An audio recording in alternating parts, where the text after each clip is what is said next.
കൊച്ചിയിൽ ഇലക്ട്രോണിക് ഉപകരണം ഘടിപ്പിച്ച ഹെൽമറ്റ് കണ്ടെത്തിയ സംഭവത്തിൽ കോളേജ് വിദ്യാർത്ഥികളെ പോലീസ് സ്റ്റേഷനിലേക്ക് വിളിച്ചു വരുത്തി. കാക്കനാട് ഇൻഫോ പാർക്കിന് സമീപത്തെ ഹോട്ടലിന്റെ മുന്നിൽ നിന്നാണ് ഹെൽമറ്റ് കണ്ടെത്തിയത്. ഹെൽമറ്റിനകത്ത് നിന്ന് ബീപ്പ് ശബ്ദം കേട്ടതോടെ ബോംബാണെന്ന സംശയത്തെ തുടർന്ന് സെക്യൂരിറ്റിക്കാർ പോലീസിനെ വിവരം അറിയിക്കുകയായിരുന്നു.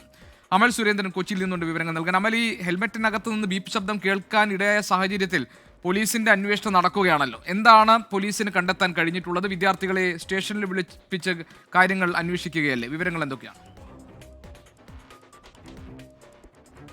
ഗോപികൃഷ്ണൻ, ആദ്യം ഈ വാർത്ത വന്ന സമയത്ത് ഇതൊരു ബോംബ് ഭീഷണിയാണ് എന്ന അർത്ഥത്തിലൊക്കെ ആയിരുന്നു ഇതിന്റെ പോക്ക്. എന്നാൽ പക്ഷേ ഇതൊരു അത്തരത്തിലുള്ള ഒരു ബോംബ് ഭീഷണിയോ അല്ലെങ്കിൽ ബോംബോ ഒന്നും അല്ലെന്നില്ല.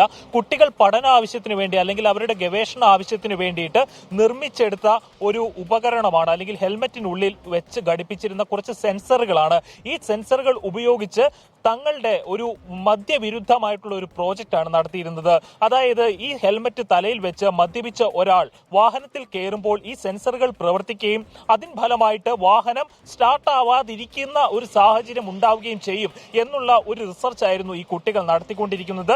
ഇൻഫോ പാർക്കിന്റെ പരിസരങ്ങളിലുള്ള രാജഗിരി വാലിയിലുള്ള ഒരു കോളേജിൽ നിന്നുമാണ് ഈ കുട്ടികൾ ഈ ഒരു ഗവേഷണത്തിന്റെ ഭാഗമായിട്ട് തങ്ങളുടെ കോളേജിലെ അധികാരികളുടെ പെർമിഷനോട് കൂടി തന്നെയായിരുന്നു ഇത്തരം ഒരു പരീക്ഷണം നടത്തിയത്. പക്ഷേ ഇത്തരത്തിലുള്ള ഒരു പരീക്ഷണം ഇൻഫോ പാർക്ക് പോലുള്ള അതീവ സുരക്ഷയുള്ള അല്ലെങ്കിൽ സുരക്ഷയ്ക്കും കൂടുതൽ മുൻതൂക്കമുള്ള ഒരു സ്ഥലത്ത് വെച്ച് നടത്തുമ്പോൾ അതിനു വേണ്ടിയിട്ട് പോലീസുമായി ഏതെങ്കിലും തരത്തിലുള്ള കൂടിയാലോചനകൾ നടത്തുവാൻ ഈ കുട്ടികൾ തയ്യാറായിരുന്നില്ല.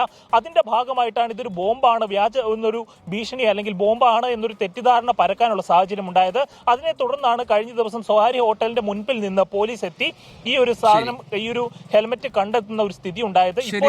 അമൽ സുരേന്ദ്രൻ നൽകുന്ന റിപ്പോർട്ട് അനുസരിച്ച് വിദ്യാർത്ഥികൾ ഇതൊരു പഠനാവശ്യത്തിന് വേണ്ടി അവർ ഘടിപ്പിച്ചതായിരുന്നു ഈ സെൻസറുകൾ. അതിൽ നിന്നുണ്ടായ ബീപ്പ് ശബ്ദമാണ് ബോംബ് വെച്ചിരിക്കുന്നു എന്നൊക്കെയുള്ള ആശങ്ക ഉണ്ടാക്കാൻ ഇടയാക്കിയത്. ആ കാര്യത്തിലുള്ള പോലീസിന് അന്വേഷണം ഏതായാലും നടക്കുകയാണ്. വിദ്യാർത്ഥികളെ പോലീസ് സ്റ്റേഷനിൽ വിളിച്ചു വരുത്തി കാര്യങ്ങൾ അന്വേഷിക്കും. അമൽ സുരേന്ദ്രൻ അതിന്റെ വിവരങ്ങൾ നൽകുകയായിരുന്നു കൊച്ചിയിൽ നിന്ന്.